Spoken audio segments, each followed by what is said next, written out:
একটা ছেলের কাছে মায়ের পরে যদি কোনো ফেভারেট মানুষ বা কোনো একটা ভালো মানুষ বা কোনো তাদের ভালোবাসার মানুষ বা কোনো সুচিন্তাক মানুষ যদি থেকে থাকে, আমি বলবো দিদি। হ্যাঁ, ঠিকই শুনেছেন আপনারা। দিদির মতো একটা ভাইকে আগলে রাখতে কেউ পারবে না। সেই ভাইটাকে আগলে রাখা, সেই ভাইটাকে ভালোবাসা, সেই ভাইটাকে সব কিছুর থেকে প্রোটেক্ট করার একটা দিদিই থাকে। মার পরে যদি কেউ থেকে থাকে তার জীবনে, সে হচ্ছে বড় দিদি।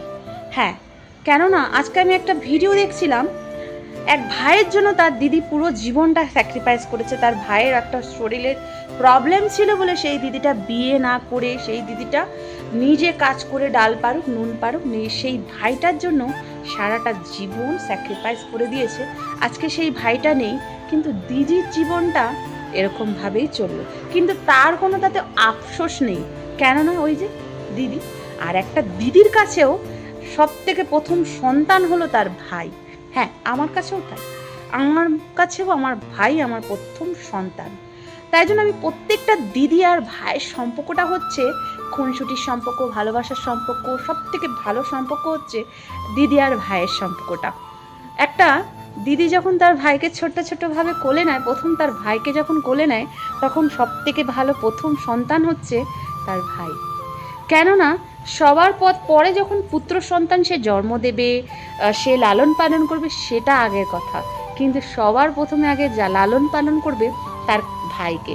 সবাই বলে যে প্রথম সন্তানের নাকি সেই ভালোবাসাটা, সেই দাম নাকি তারপরে যত সন্তানই হোক না কেন সেই ভালোবাসাটা আর পায় না। তাহলে প্রথম সন্তান তাহলে কে হলো? তার ভাইই হলো। কিছু কিছু মানুষ আছে রাগারাগি কাটাকাটি চুলোচুলি করে, কিন্তু কিছু কিছু মানুষ আছে তার ভাইয়ের জন্য তার জীবনটা দিতে একবারও ভাবে না। আবার কিছু কিছু ভাইও আছে তার দিদির জন্য জীবনটা দিতে একবারও ভাবে না। হ্যাঁ, আমাদের ঘরেও এরকম আছে। আমার ভাই আছে, আমি আমার ভাইকে যেরকমভাবে আগলে রাখি, হয়তো আমি আমার বড় ছেলেকেও এখনো পর্যন্ত আগলে রাখতে পারিনি। আবার আমার ভাই আমাকে যেরকম করে আগলে রাখে, হয়তো এখনো পর্যন্ত কেউ আমাকে আগলে রাখতে পারেনি। আমার ভাই মার আগে আমার কথা চিন্তা করে, এতে আমার মা কোনোদিনই রেগে যায় না। আমার মা বলে, আমি জন্ম দিয়েছি হয়েছে কি হয়েছে, আমার মেয়ে দিদি ওকে দ্বিতীয় মা ওকে মানুষ করেছে। আর আমারও মনটা ভরে যায় যখন আমার ভাই আমাকে বলে এটা আমার দ্বিতীয় মা।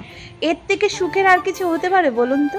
আজকে নিজের সন্তান যখন দুটো কথা বলবে বা রাগ করে একটা কিছু কাজ করবে, তখন যদি আমরা ক্ষমা করে দিতে পারি, নিজের ভাইকে কেন ক্ষমা করে দিতে পারবো না বলুন তো? তাই না? অনেকেই আছে নিজের ভাইকে দুটো কথা বললে রেগে থাকে, শ্বশুরবাড়ি যায় না, মানে শ্বশুরবাড়ি থেকে বাপের বাড়ি যায় না, ভাইয়ের প্রতি রেগে থাকা, ভাই আমাকে এটা দেয় না, ভাই আমাকে ওটা দেয় না। আচ্ছা, দেওয়াটাই কি সব? না, ভাই দেয় না তো কি হয়েছে, আমি ভাইকে দিচ্ছি। আজকে আমার ছেলে আমাকে খাওয়ায় না বলে আপনি কি আপনার ছেলেকে ভালোবাসতে ভুলে যাবেন? নিশ্চয়ই না, কেননা সে আপনি জন্ম দিয়েছেন, তাই তো? এটাও আপনার ভাই ছেলের মতনই। ভাই বোনের সম্পর্কটা হচ্ছে এরকমই, সত্যি খুবই একটা মধুর সম্পর্ক। ভাই বোনের সম্পর্ক খুনসুটির সম্পর্ক। এই যে রাখি আসছে, এই যে ভাইফোঁটা আসছে, কত সুন্দরই না। যাদের ভাই নেই তাদের কাছে জিজ্ঞেস করুন তো, তারা মান্যতে সবসময় মারে, ইস কিচ্ছু লাগবে না, শুধু আমি যদি ভাইকে রাখি পরাতাম। যাদের ভাই দূরে তারাও মনে মনে ভাবে, ইস কোনো গিফটই লাগবে না, শুধু ভাইটাকে যদি রাখি বা ভাইফোঁটা পরাতে পারতাম। আমাদের কাছে থেকেও আমরা সেই দামটা দিই না। কেন বলুন তো? দূরে থাকলেই তার ভ্যালু বোঝা যায়, সেই ভ্যালুটা আমরা কাছে থাকতেও বুঝছি না। তাই জন্য একটা ভাই আর একটা দিদি বোনের সম্পর্ক সত্যি মধুর সম্পর্ক হয়। সে হচ্ছে মা আর সে হচ্ছে ছেলে।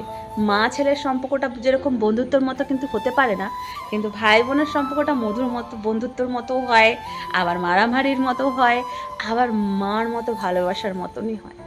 তো এই তো কিছুদিন পর আমাদের রাখি আসছে। প্রত্যেকটা ভাইকে আমার তরফ থেকে আমি রাখি স্পেশাল জানাবো। রাখি স্পেশাল, রাখি একটা ভাইফোঁটা একটা এমন জিনিস যে না পড়ালে মনটাকে অন্তত শান্তি দেওয়া যায় না, আবার পড়ালে পরে ওর থেকে সুখের জিনিসও কিছু মনে হয় না। তো প্রত্যেকটা রাখিতে আপনারা দিদির কাছে যাচ্ছেন তো, দিদি বোনের কাছে রাখি পড়তে, তার আশীর্বাদ নিতে যাচ্ছেন তো, তার থেকে তাকে একটা সুন্দর উপহারও দিতে যাচ্ছেন তো। আর আপনারা দিদিরা আপনার ভাইয়ের জন্য অপেক্ষা করছেন তো। নতুন নতুন ভাই যা খেতে ভালোবাসে তাই রান্না করে রাখছেন তো? কেননা আপনার হাতে রান্না অমৃতের থেকেও বেশি, এটা আমার ভাই বলে সব সময়। তাই জন্য আমি সব কিছুই রান্না করে রাখি, আমার ভাই কী খাবে না খাবে।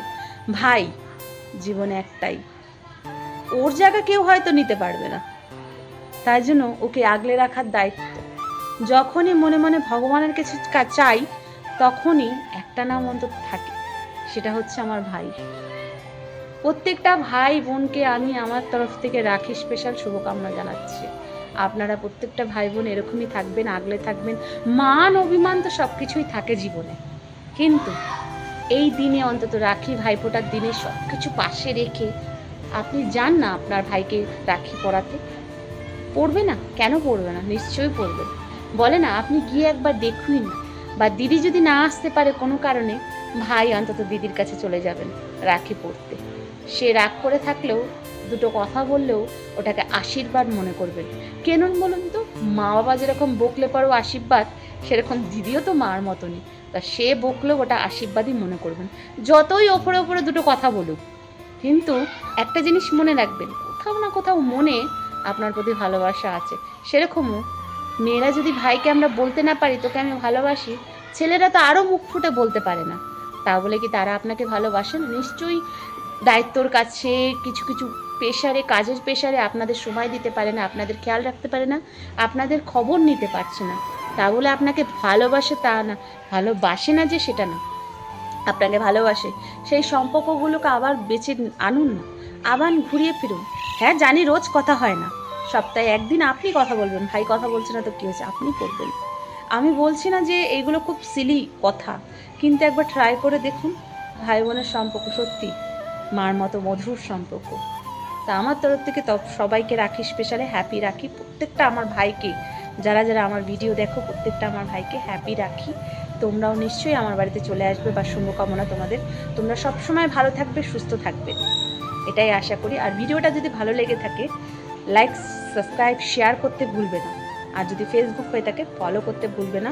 আর যারা যারা যে দিদি বা ভাই রাগারাগি করে রয়েছে, তাদের কাছে এই ভিডিওটা পৌঁছাতে ভুলবে না। আশা করি তোমাদের ভালো লাগবে।